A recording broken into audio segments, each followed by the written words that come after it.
Hi, നിങ്ങൾ അവർക്ക് എത്ര പ്രിയപ്പെട്ടവരായിരുന്നിട്ടും ഒരു സെക്കൻഡിലെ അവരുടെ സംസാരം നിങ്ങളെ വ്രണപ്പെടുത്തിയോ?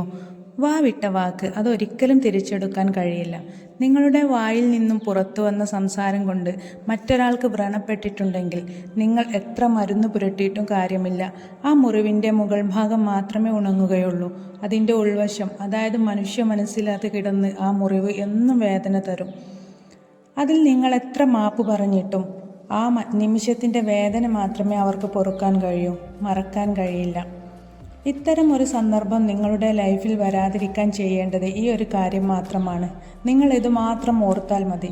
പരിശുദ്ധ പ്രവാചകരായ മുഹമ്മദ് നബി സല്ലല്ലാഹു അലൈഹി വസല്ലം തങ്ങൾ പറഞ്ഞിട്ടുണ്ട്, കോപം വരുമ്പോൾ വാളെടുത്ത് യുദ്ധം ചെയ്യുന്നവനല്ല ഏറ്റവും വലിയ ശക്തൻ, ക്ഷമയോടെ മിണ്ടാതിരിക്കുന്നവനാണെന്ന്. ഈ ഒരൊറ്റ വാചകത്തിൽ നിന്ന് തന്നെ നമുക്ക് മനസ്സിലാക്കാം നമ്മൾ ദേഷ്യത്തോടെ പറയുന്ന വാക്കിൻ്റെ കാഠിന്യം എത്ര വലുതാണെന്ന്. നിങ്ങൾക്ക് മുന്നിൽ തർക്കിക്കുന്നവരോട് മിണ്ടാതിരുന്നു നോക്കൂ, അവർ ശാന്തരാകുന്നത് കാണാൻ കഴിയും. അവർക്കൊപ്പം നിങ്ങളും തർക്കിച്ചു നോക്കൂ, എരിതീയിൽ എണ്ണ ഒഴിക്കുന്നത് പോലെ അവർ ആളി കത്തിപ്പടരുന്നതും കാണാൻ കഴിയും. മൗനം, ക്ഷമ, പോസിറ്റീവ് ചിന്ത, ഇതൊക്കെ നമ്മളെ വിജയത്തിലേക്ക് എത്തിക്കും.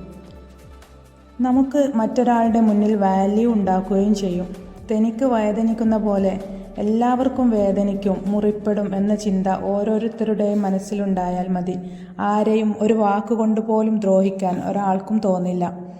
താൽക്കാലിക വിജയത്തിന് വേണ്ടി എന്തും വിളിച്ചു പറയുന്നവരുണ്ട്. ഒരു പ്രശ്നം നടക്കുമ്പോൾ തെറ്റു മുഴുവൻ അവരുടെ ഭാഗത്താണെങ്കിലും നാക്കുകൊണ്ട് മറുവശത്തിരിക്കുന്നവരെ തോൽപ്പിച്ച് കളയുന്നവരാണ് ഇന്ന് അധികവും. ഇത്തരക്കാരെ ഒരിക്കലും വിശ്വസിക്കരുത്. അവർ നമ്മളെ ചതിക്കും. അവർക്ക് അവർ ചെയ്യുന്നതോ പറയുന്നതോ ആയിട്ട് യാതൊരു ബന്ധവും കാണില്ല.